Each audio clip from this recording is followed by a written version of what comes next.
여보세요? 네, 안녕하세요. 네, 안녕하세요, 시청자님. 네, 저는 60대 후반이신 엄마를 대신해서 질문하려고 전화를 드렸는데요. 네. 네, 경기도 성남시가 재개발된다는 소식을 듣고 네. 투자 목적으로 올해 4월 달에 그 상대원 3구역에 있는 다세대 주택을 네. 전세 끼고 4억에 매입했습니다. 아, 네네네. 네. 근데 이게 잘한 선택인지 또 앞으로 다시 되판다면 매도 시기가 언제가 좋을지 또 이 지역이 향후 미래 가치에 대해서도 조언을 듣고 싶습니다. 네, 알겠습니다. 전화 잘 주셨어요. 네. 성남시에 있는 상원동 3구역이라고 말씀 주셨는데 상대원 네네. 3구역. 네, 네네. 번지수를 자세하게 알 수 있을까요? 주소요? 네. 중원구 박성로 41번 길 17. 아, 네, 알겠습니다. 41번 길 17. 네. 네, 알겠습니다. 저희가 주택 현재 보유하고 계시는데 갭 투자하시면서 보유하고 계신다고 말씀 주셨어요. 지금 시기에 맞아요. 매도해도 될지 말지에 대한 상담 도움 드릴게요. 소장님과 인사 나눠보세요. 네, 안녕하세요, 네, 소장님. 안녕하세요. 네네. 네, 상대원 3구역에 매수를 하셨어요. 네네. 상대원 3구역이고 3구역 4월 달에 매수하셨어요. 네, 올해 4월 달이요. 2020년 4월에 매수. 네. 아까 얼마에 사셨다고요? 4억에? 4억에 2억 전세 끼고 4억에 매입했습니다. 4억에 매수했고 전세가 2억이라는 거죠. 그러니까 투자금이 한 2억 정도 되는 거네요. 네, 맞아요. 그러면 이거를 그러면은 원래 요 동네를 좀 아세요? 아니요, 저희는 서울 사는데, 네. 그러니까 이제 성남시가 그 2030 도시계획 발표했잖아요. 네. 그래서 재개발이 된다는 호재 소식을 듣고 네. 좀 그러니까 성급하게 그냥 부동산 말만 듣고 좀 매입을 급하게 하게 됐어요. 네. 근데 제가 봤을 때는 이거는 뭐 나쁘다 좋다 이렇게 단언해서 얘기할 수는 없을 것 같고요. 네네. 장점도 있고 단점도 있을 것 같아요. 아, 네. 왜 그러냐면 일단 기본적으로 좀 볼게요. 네. 여기가 이제 그 상대원 3구역이라고 하는데 정확하게 얘기하면 아직 구역 지정을 못 받은 거죠. 네, 2022년에 네. 정비 계획을 수립할 예정이라고 네. 들었어요. 그러니까 정비 예정 구역인 거예요. 네. 그러니까 2022년에 그 구역 지정을 받기 위한 그 계획이 나와 있는 거거든요. 네네. 그러니까 22년이 된다고 사실 무조건 받는 건 아닌데 22년에 이제 예정이 되어 있어요. 네. 그러면 볼게요. 구역 지정을 받고 그다음에 뭐 조합 설립을 받고 그다음에 사업 시행 인가를 받고 그다음에 관리 처분을 받고 그다음에 착공 이주를 하고 그다음에 입주를 해야 되거든요. 네네. 그러니까 지금 이게 제가 중간중간에 이제 큰 틀만 놔둔 거 중간중간에 뺀 것도 많아요. 근데 네. 아직 우리는 이 구역 지정을 못 받은 상태인 거죠. 그러니까 이 구역 지정 이전에 있는 거예요. 지금 여기에 지금 있는 상태거든요. 네. 이 얘기를 왜 해드리냐면은 이게 이제 그 나중에 어쨌든 상대형 3구역으로 구역 지정을 받아서 정비 계획에 의해서 정비 사업을 하면 나중에 여기에 아파트가 들어오는 거죠. 네. 아파트가 이제 여기 상대형 3구역 안에 아파트가 이렇게 들어올 텐데 아파트가 들어오면은 여기 성남은 사실 그 이제 서울 접근성이 굉장히 좋은데도 불구하고 이제 구도심들이 굉장히 많아요. 네. 그러다 보니까 여기 이렇게 구도심들을 좀 개발을 해서 아파트들이 신규로 들어가면 시세들이 잘 나오는 지역이거든요. 네. 보시면 여기 포레스티아도 그렇고 여기 금강 매종도 그렇고 어쨌든 신규 아파트들이 속속 들어서 여기 뭐 수정구나 이쪽에 많이 들어올 계획이고 중원구에 이렇게 예정이 되어 있어요. 네. 근데 중요한 건 뭐냐면 이게 지금 예정구역이잖아요. 그러다 보니까 이 기간이 너무 오래 걸리는 거예요. 네네, 맞아요. 그러니까 너무 오랜 기간에 너무 장기간 정도의 투자를 하는 정도로 이걸 해놓은 거거든요, 지금. 네. 그래서 사실 이 정도 기간을 기다린다라고 만약에 생각을 한다고 만약에 다른 투자처가 없었을까 이렇게 고민을 한다면 지금 투자금이 2억 들어갔잖아요. 네. 이런 데라고 하면 한 이 정도 금액에서 만약에 조금만 한 1, 2천, 2, 3천만 보탠다라고 하면요. 차라리 용산 같은 데 들어가서 기다리는 게 나아요. 그러니까 기간적인 게. 용산이요? 네, 왜 그러냐면 기간이 너무 오래 걸리는 사업이다 보니까 네네. 사업이 되면 좋겠지만 이거를 어쨌든 완성시키려면은 사업이 기간이 너무 오래 걸리거든요. 네. 그래서 일단 하고 나면은 여기가 아파트가 들어오면 뭐 시세가 오르고 뭐 이러는 거는 뭐 당연한 건데 그거는 뭐 믿어 의심치 않는데 내가 이 가지고 있는 동안 이 기간이 너무 오래 걸릴 거라는 소리예요. 네. 그래서 제 생각으로는 되면 좋겠지만 이게 지금 아까 얘기한 대로 정비 예정 구역이라는 거잖아요.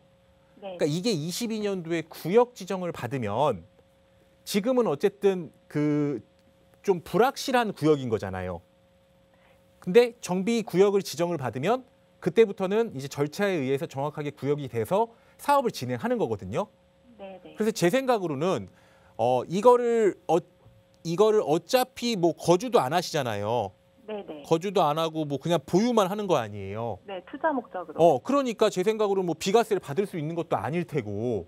네. 그러니까 1차적으로는 지금 첫 번째로 가야 될 게 구역 지정을 받는 게 가장 중요하니까 네네. 지금 현재로서는 무작정 저 입주할 때까지 가져가세요라고는 얘기 못 해요, 이거를. 네네. 그래서 제 생각으로는 이게 되면은 좋겠지만 그때까지는 시간이 너무 오래 걸리니 1차적으로 매도 타이밍을 22년 정도로 잡으시는 게 어떨까 싶어요. 근데 아, 네. 22년도라고 잡으라고 해서 22년도에 파는 게 아니고요. 네네. 우리의 목표는 구역 지정이 된 이후예요. 네. 구역 지정이 된 이후. 제가 봤을 때는 구역 지정이 된 이후 아니면 조금 정말 더 가져간다면 한 조합 정도까지. 네. 그때까지 정도만 제가 봤을 때는 보유를 하셔야지 그 이후에 가버리면 네네. 매도도 안 되고 너무 장기간이 묶여버려요. 네. 그러니까 일단 22년도에 구역 지정이 예정이니 한 22년도까지는 가져가되 구역 지정을 뭐 만약에 좀 늦게 된다면 그때까지는 가야 되고 그 상황에 맞춰서 가도 정말 조합 정도까지만 가야 돼요. 그 이후까지 가지고 가면 이게 나중에 지금 법이 바뀌어갖고 매도도 안 되고 막 이러거든요. 재개발도. 네네. 네. 그러니까 그때까지는 제가 봤을 때는 1차적 타이밍은 구역 지정이고 두 번째는 조합 설립 정도까지예요. 네네. 그래서 한 22년이나 23년 정도. 네. 그 정도까지 일단 목표로 잡고 가시는 게 맞을 것 같아요. 소장님, 그럼 이게 네. 구역 지정을 혹시 안 될 수도 있는 가능성이 있는 거예요? 뭐 구역 지정이 뭐 안 된다기보다 그냥 그게 계속 미뤄질 수는 있는 거겠죠. 아, 계속 연기될 수 있는 네. 거예요, 날짜가? 그렇죠. 그러니까 구역 지정을 받는 요건을 맞아야 되니까 지금 사실 네네. 상대형 3구역이라고 하는데 아직까지는 구역 지정을 못 받은 거죠. 이게 2단계 지역인가 그럴 거예요. 네네. 그래서 제 생각으로는 일단 구역 지정을 받는 게 일단 가장 1차적인 요쪽 지역의 호재거든요. 네. 그러니까 요 구역에. 구역 지정을 못 받으면 결국 사업을 못 해요. 네. 그러다 보니까 이게 지금 4억 주고 사신 것도 아마 어느 정도 그 기대감이 반영된 금액일 거예요. 네, 이미 가격이 1억 이상 올랐더라고요. 올랐죠. 오른 근데 걸 이제 산 거예요. 네. 거기서 이제 또 올라가면 올라갈수록 조금씩 올라가면서 이제 그게 이제 발생되는 거거든요. 네네. 그러니까 물론 정비 예정 구역으로 되기 전에 샀으면 좋았죠. 네, 맞아요. 근데 이제 어쨌든 우리는 그 리스크를 저기하지 않고 어쨌든 발표가 난 이후에 지금 이제 들어가 있는 거니까 제 생각으로는 일단 구역 지정 받을 때까지는 가져가셔야 되고 그 이후에 상황 봐서 정말 가져가도 조합까지만이에요. 네. 아시겠죠? 아, 소장님, 그 구역 지정이 한 2022년 예정인데 그게 가시화가 되면 시세 상승 효과는 확실히 있는 거죠? 시세 상승 효과는 있죠. 아, 네네. 네, 그렇게 정리하면 될까요? 네, 하나 네. 더 있는데요, 소장님. 네네. 저희가 지금 1억 정도 여윳돈이 있는데 네. 그 소액 자본으로 서울이나 수도권 내 혹시 그 투자할 만한 곳이 있는지 여쭈고 싶고, 아까 용산 잠깐 말씀하셨는데 어디 지역인지도 한번 여쭈고 싶어요. 용산 같은 데는 일단 그러면 뭐 명의나 이런 거는 관계 없으세요? 네, 명의는 엄마 명의 그냥 단독으로 하시면 돼요. 이거는 누구 명의예요? 그러니까 저희 친정 엄마 명의요. 상대 원동이요? 네네. 이것도 그 어머님 명의예요? 네. 그럼 어머님 지금 명의로 또 엄마는 전세 살고 계시고요, 그냥. 그러면 어머님 이름으로 또 뭘 사시겠다는 거잖아요. 그러니까 1억 여윳돈이 있으니까 뭘 하나 더 하든지 네. 네, 하려고 싶어서. 근데 지금 어머니가 이거 사신 다음에 다른 거 사면요. 네네. 취득세가 되게 많이 나오는데 아, 취득세가 8%예요. 네네. 그러면은 되게 높은 거죠. 네. 그래서 제 생각으로는 1억 갖다가는 사실 뭐 서울 같은 데 들어갈 곳은 사실 많지 않아요. 아, 1억 정도면. 그래서 제가 아까 차라리 그러면 아까 얘기한 대로 이게 2억 들어갔잖아요. 네네. 그러면 원래 1억이 더 있었다는 소리잖아요. 네, 맞아요. 그럼 이렇게 한 3억 정도를 가지고 차라리 서울에 진짜 이 정도 기다릴 것 같으면 차라리 용산 같은 데 가 있는 게 더 낫죠. 용산 어디죠? 용산은 뭐 다른 곳은 아니고요. 그 서울역하고 네네. 그 용산역 사이에 이제 원효로 라인들이 있어요. 네. 원효로 라인들이 있는데 그쪽 위주로. 이제 한강로 쪽은 너무 금액도 세고요. 네네. 그러다 보니까 이제 그 보통 근데 이제 여기도 구역 지정이 안 돼 있는 곳들이겠죠. 네네. 여기 이제 그 용산역 그러니까 정비창 기준으로 해서 네. 그러니까 아래쪽 용산공원 쪽으로는 이제 한강로가 지나가고 네. 그 정비창 옆쪽으로는 원효로가 이제 지나가요. 네네. 이렇게 있는데 보통 그래서 투자자들이 한 그 정도 금액으로 투자를 할 때라고 한다면 네. 여기 위쪽에는 서울역이 있고 네. 여기 아래쪽으로는 용산역이 있어요. 네. 그래가지고 요쪽 보통 여기 위치한 뭐 여기 뭐 그 청파동이라든가 네. 여기 원효로 쪽이나 요런 쪽에 많이 투자를 해요, 용산은. 네. 그래서 요쪽 같은 데 들어가서 정말 아까 정도의 기간이 기다렸으면은 주택수도 안 늘어났고 괜찮았을 것 같은데 지금 일단 네. 매매를 하신 거니까 그거는 네. 그렇게 좀 제가 얘기했던 그때까지만 가시고 네. 네. 요쪽도 가시면 좋은데 여기는 한 1억 갖고 못 들어가요. 그럼 한 최소 어느 정도 작은 한 숫자예요? 2억 한 초중반. 2억 초중반. 네. 그러니까 여기도 재개발 지역에 미리 투자를 하는 거죠. 그러니까 여기는 어떻게 보면 예전구역 같은 것도 없는 거죠. 그러니까 네. 아까 상대원 3구역이 원래는 아니었다가 그 예전구역이라는 곳으로 발표가 된 거잖아요. 네네. 발표되면서 발표되면서 금액이 올랐죠. 네네. 그러니까 용산 같은 데도 이제 그렇게 아직 네. 예전구역이 아닌데 이쪽 네. 지역 같은 경우들은 워낙 이 개발 압력도 좀 높고요. 네네. 노후도도 좀 높고 이런 것 때문에 차라리 네. 장시간으로 놓고 본다라고 하면 네.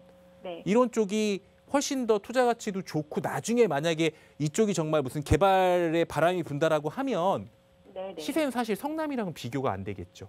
그리고 서울이니까. 용산 같은 데들은 꼭 굳이 재개발 그런 걸 떠나서라도 워낙 개발 호재가 많아서 계속적으로 지가 상승하는 효과는 있어요. 네네. 집가들이. 그래서 많이 지금 올라가고 있는 추세인데 아직도 올라갈 것들이 좀 많이 남아 있고요. 네네. 그렇게 정도로 좀 참고하시면 될 것 같습니다. 네, 너무 감사합니다. 네.